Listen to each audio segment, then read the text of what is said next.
Brothers and sisters, please welcome the 18th President of the National Association of Letter Carriers, my friend and our brother, Fredric V. Rolando.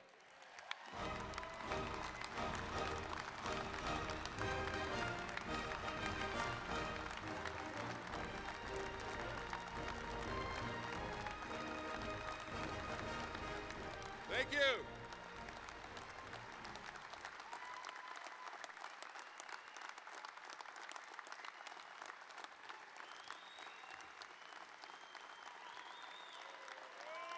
Thank you.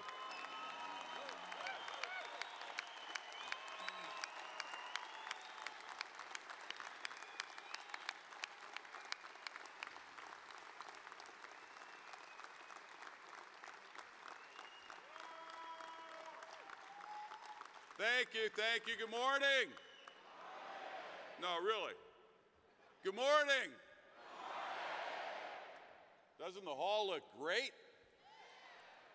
Absolutely beautiful. You know, it's really fun during the year to travel around and visit the different state conventions and regional rap sessions and branch events and have the opportunity to mingle with all the NALC activists all over the place. But it's really cool to come here and have everybody all in one place. And I was noticing this morning, I always remember at national conventions, one of the funnest times is that first hour before it starts, especially on Monday when you get to see all the people that you've bonded with and become friends with over the years, and you maybe only see at every convention. So I enjoyed sitting up here and watching that bonding going on between among everybody between 9 and 10. Very cool. But anyway, it's great to be here. For those of you that have attended those state conventions and regional rap sessions and so forth, you know, I usually have about a 3 or 4 hour speech. But I'm told today that I have to keep it under 2 hours. And I will certainly try to do that.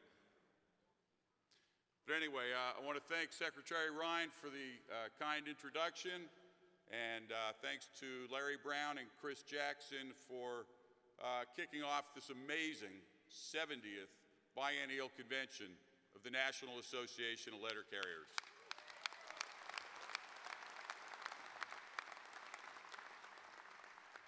I think Stephanie hit it again, didn't she? She did well this morning. Yes. It's tough being her backup. If she ever goes down, I mean, whoa. Well, that music you heard when I was introduced was from the soundtrack of the Magnificent Seven. Anybody realize that? Yeah, truly great movie Western from the 1960s. And of course, with that music, I really wanted to come out on a horse.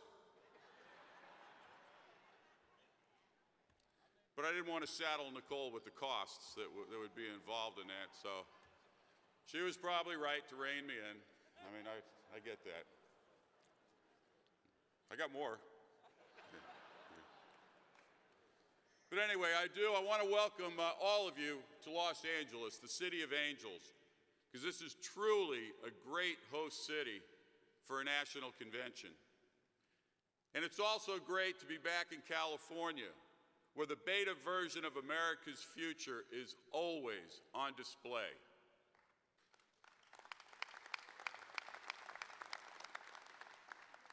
I think Larry mentioned 75 years. A lot has changed since NALC last came here to Los Angeles 75 years ago. I think it was on Labor Day in 1941. Remember it well. As do you, Larry. Don't laugh. Now, the big issue before that convention was whether letter carriers could convince Congress to enact longevity wage increases, what we now call step increases. And the union also was fighting to win the right to appeal employee dismissals at the U.S. Civil Service Commission. So this was like an early form of Article 16. Now, the city carrier job was just as tough as it is today, but obviously the pay and the conditions were much, much worse. So before going further, let's review the real progress that we've made over the past 2 years. The postal world has improved in many ways since we last met in Philadelphia. First, the Postal Service's core business continues to get stronger. As the economy has finally escaped the clutches of the Great Recession, letter mail is stabilizing, and package delivery, fueled by the e-commerce boom, continues to rise sharply, if you haven't noticed, on the workroom floor. Our package deliveries have surged by 22% since 2013.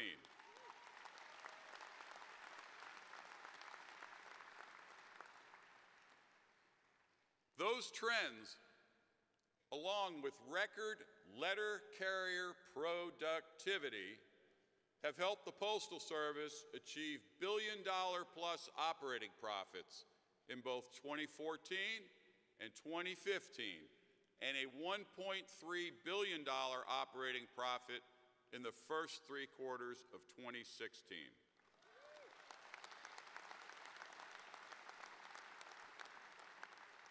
And guess what else? We have seen growth in the city carrier craft for the first time in a decade.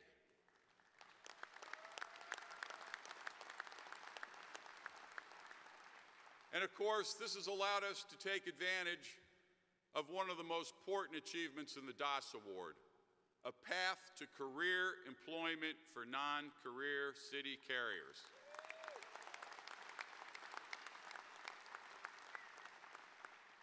Since that award took effect in January of 2013, more than 38,000 former TEs and new city carrier assistants have secured career appointments. 38,000.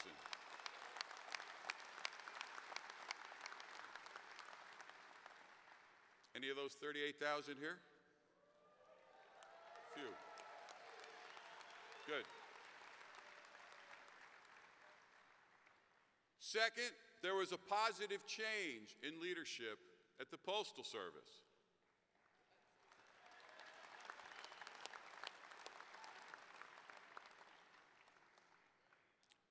Patrick Donahoe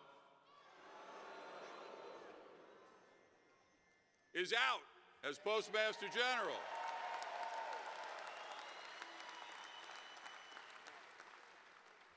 It's one resolution we got done. And Chief Operating Officer Megan Brennan is in.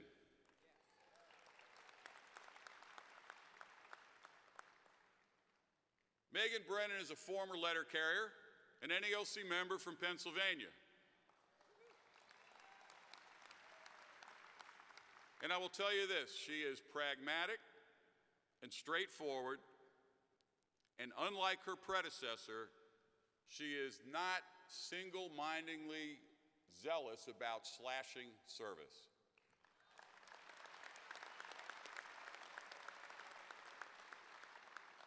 Now let's be real, the change hasn't and will not solve all our problems with postal management. But we have a PMG that we can deal with in a professional manner. And as I will discuss shortly, in a few hours, what? That engagement has paid off on the legislative front.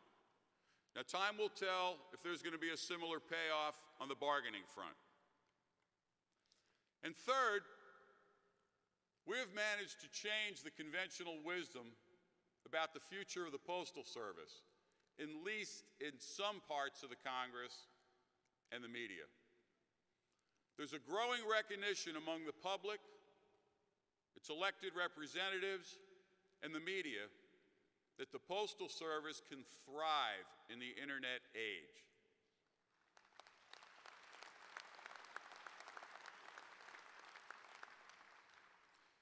That change has been advanced through aggressive media efforts as well as coalition building. The media work is not necessarily new. We talked about it last time. but the coalition building is. The NALC and the APWU have funded the Grand Alliance to Save Our Public Postal Service, which is a coalition of more than 70 organizations that includes the mail handlers, the rural carriers, a dozen other labor unions, and a variety of civil and women's rights organizations, religious NGOs, voting rights groups, and many other progressive allies. This year, the Alliance held field hearings all across the country to highlight the value and the importance of the Postal Service and to solicit help in our campaign to preserve it.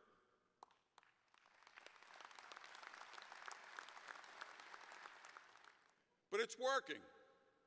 The public is on our side.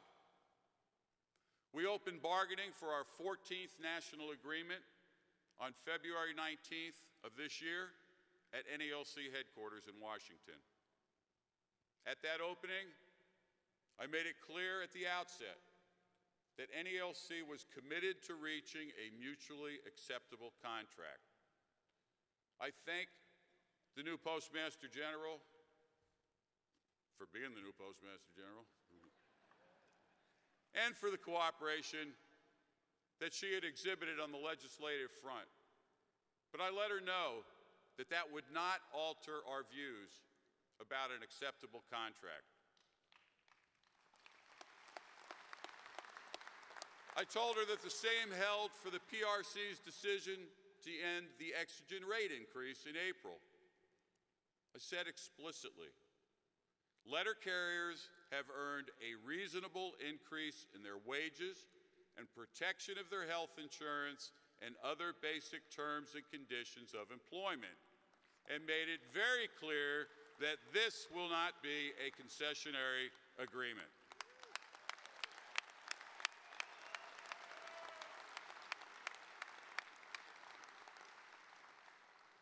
And I'm happy to report that the quality of this round of negotiations has really been good.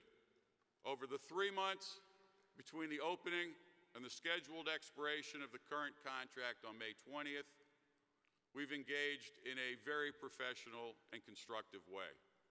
Not to say that the process is easy, but guided by the convention resolutions, we created more than a dozen subcommittees on the various subjects, MOUs, and articles of the national agreement. The NALC's resident officers have led our side of the talks, assisted by the rest of the Executive Council and, of course, various members of our professional and letter carrier staffs. Meanwhile, I have focused on the key economic provisions of the contract at the main table. And we're seeking the following: to reward all letter carriers, the public face of the Postal Service, for our unique contributions to the service's strong operating performance, to close the gap between career and non-career pay, benefits, and working conditions, to advance beyond the safety service talks of the past, to positively and permanently improve the workplace culture of the Postal Service, and of course, to preserve extremely important parts of our contract, our COLA clause and the ban on subcontracting.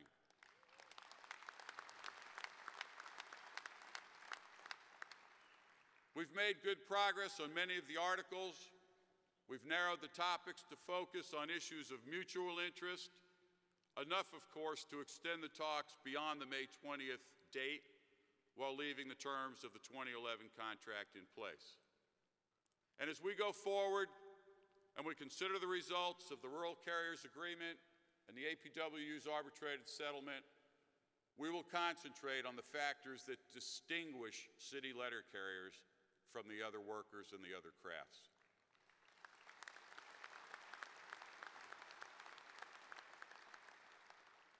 We are and we will remain at the bargaining table as long as it remains possible to achieve these goals through settlement.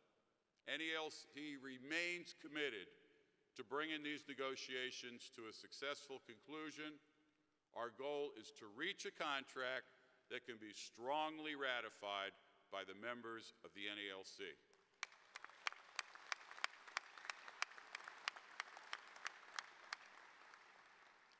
We remain hopeful, but we remain realistic. If we should need to resort to interest arbitration, as we have for 6 of our 13 previous contracts, we certainly will. All of you and all of the brothers and sisters we represent deserve our very best efforts, and that's what you will get.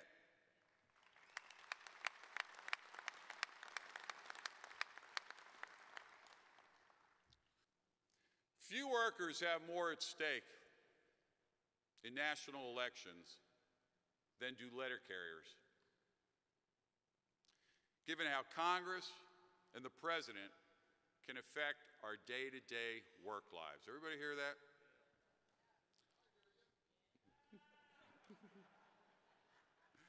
As a union, we have no choice. We must mobilize our members to elect pro-letter carrier candidates to federal office.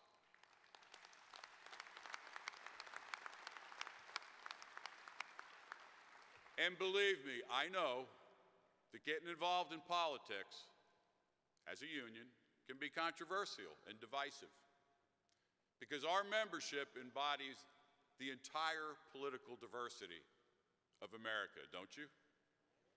We live in blue states, we live in red states. Among our members are Democrats, Republicans, Independents, Libertarians, Greens, Sagittarius. How'd that get in there? We range from Tea Party conservatives to Democratic socialists. But guess what? That is not a weakness. It's a strength.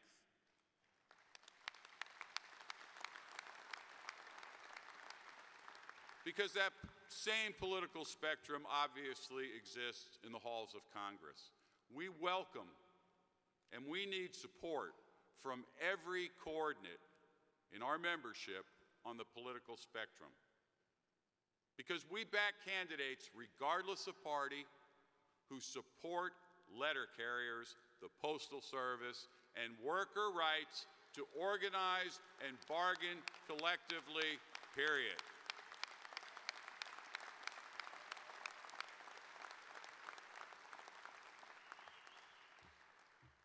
Now, I understand and I respect that not all our members cast their votes on the basis of workplace issues.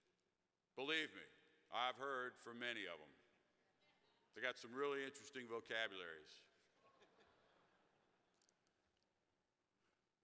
Especially since we announced our presidential endorsement. And I guess, I don't know, some of those communications, the Trump conspiracy theories, it seems they go beyond the president being born in Kenya.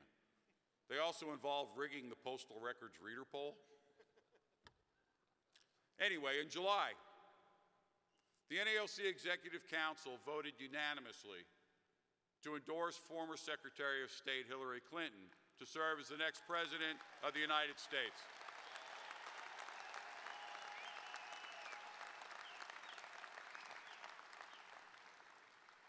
This came, as you know, after a long and sometimes bitter primary campaign between 2 great candidates for letter carriers. Secretary Clinton and our best champion in Congress, there's no one better on our issues in Congress, Senator Bernie Sanders.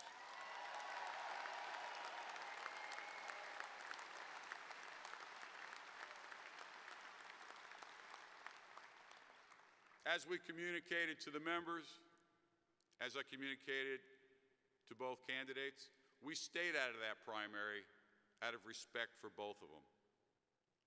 But now it's time to rally for Hillary, and quite frankly, for sanity in the White House.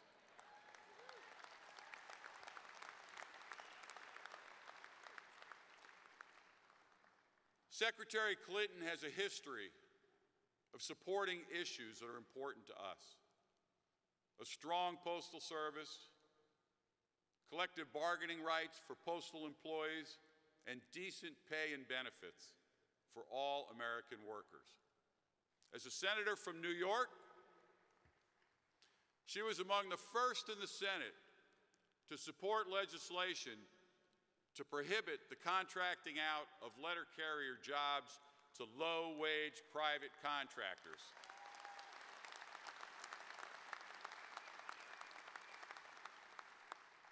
A bill that helped us stop the practice in 2006. She defended six-day delivery, and she supported federal employees and co-sponsored the Employee Free Choice Act. Thanks to Mrs. Clinton, working together with the Sanders campaign, the Democratic platform may be the most progressive in history, and I'll tell you for sure, the content on the Postal Service is the best in memory.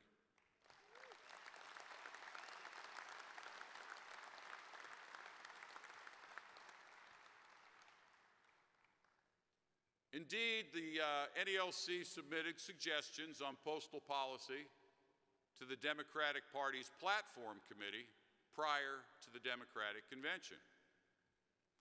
For us, it's not enough to simply endorse Secretary Clinton.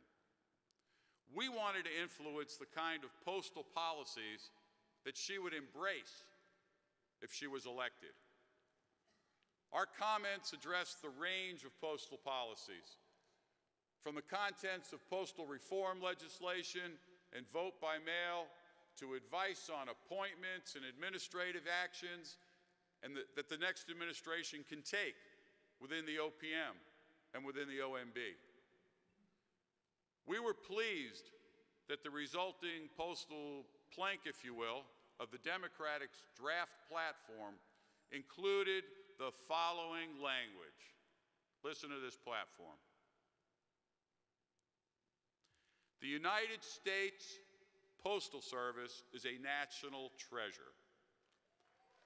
That is why Democrats embrace a vibrant public postal service that offers universal service and reject any effort to privatize or marginalize it.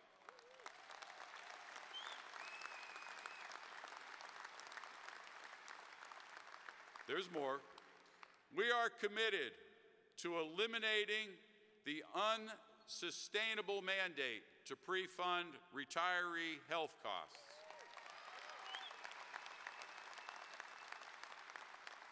And we will work to restore service to appropriate levels, including overnight delivery of first-class mail and periodicals within the same metropolitan area, maintaining six-day and door-to-door delivery, and appointing members to the Board of Governors and the Postal Regulatory Commission who champion a strong public postal service.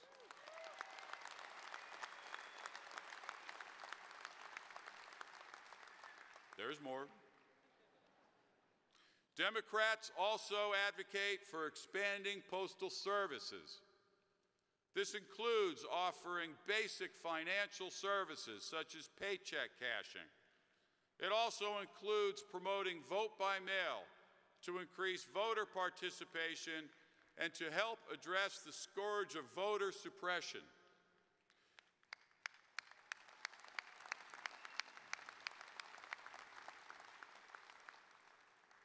That's it. But it's good.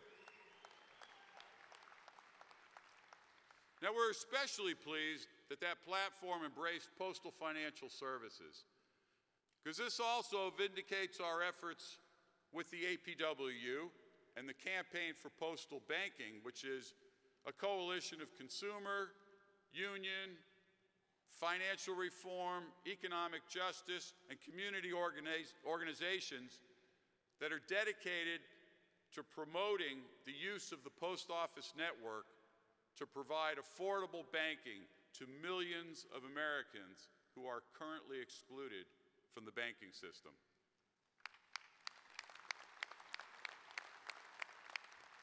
So as you can see, based on this platform, we're proud to stand with Hillary just as we did when she ran for president in 2008. But I know that's not going to please some of the Republicans and some of the independents in our union. But candidly, for the Executive Council, this endorsement was not a difficult one to make, given the choice that was before us. At that point, it was Hillary Clinton versus Donald Trump. Now, again, we're talking about workplace issues as a council. She's demonstrated her commitment to letter carriers over many years. We talked about that. Mr. Trump, on the other hand, nothing but the facts, would not even answer or even acknowledge receiving our candidate questionnaire. That's huge.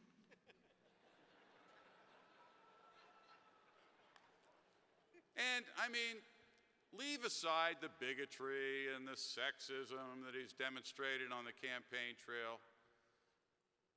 Even without that, there's doubts within his own party about his fitness for office.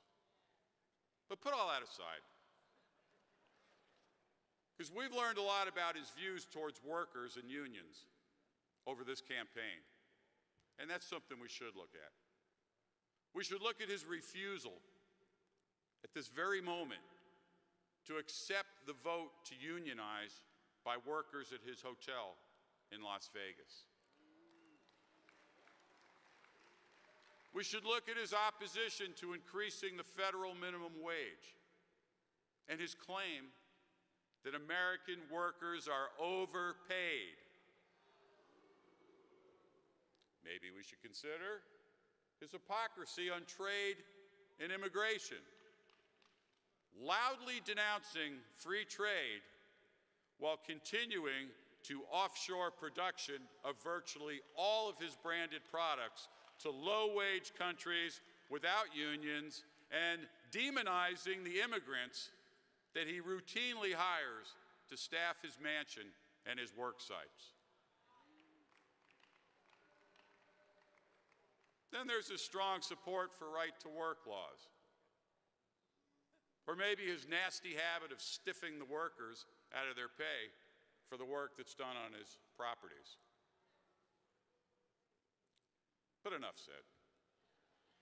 This fall, we are going to work to mobilize our members to vote for Secretary Clinton and for dozens of other federal candidates, Democrats and Republicans alike. We will use our PAC to fund the release of letter carrier activists in a dozen states with get-out-the-vote programs. Now, union building is hard work. You know it, and I know it. Every union is like a family, right? Families often have disagreements. Families often have conflicts. But take a moment and look around this room, look around this hall at your union family. And remember this. While the NALC has real adversaries in postal management, in Congress, in corporate America, and in the media, you do not have any enemies in this room.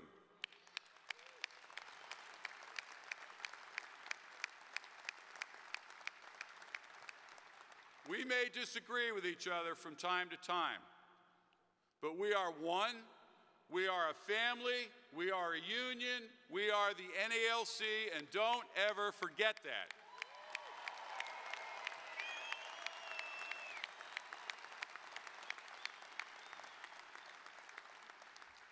And don't forget what makes us strong as a union. It's not me. It's not the people up here on this stage. It's not our powerful friends in Congress. It's not the PAC money that we distribute to get them elected. It's not pure luck or happenstance. It's all of you and thousands more like you across our country. Letter carriers who step up to serve your brothers and sisters by serving as elected convention delegates, by defending injured workers, by contributing to the letter carrier political fund, or serving as a CDL, by writing to your members of Congress, by volunteering for the food drive or raising money for MDA, by serving as a steward or as a Step A or a Step B rep, or an arbitration advocate, or a CD rep specialist, or a safety rep, or a branch officer, or a Customer Connect volunteer, or finally, just being an active or retired member engaged in the union. You are what makes this union strong. Don't ever forget it.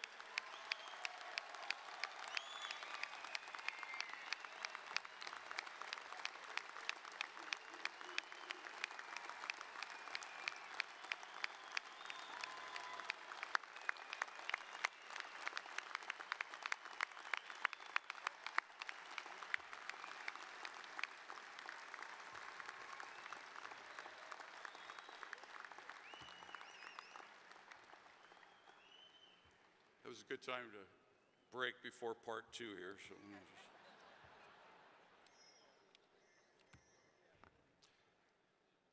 So brothers and sisters, it's time to get to work.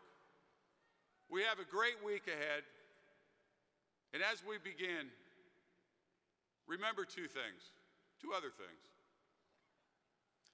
First, solidarity in action is more than our theme this year.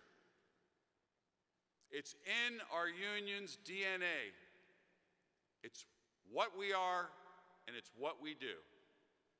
And second, together, we have the ability to make a huge difference for our 291,000 NALC members and their families.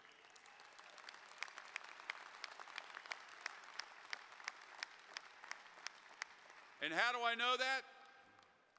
We've been doing it for 127 years.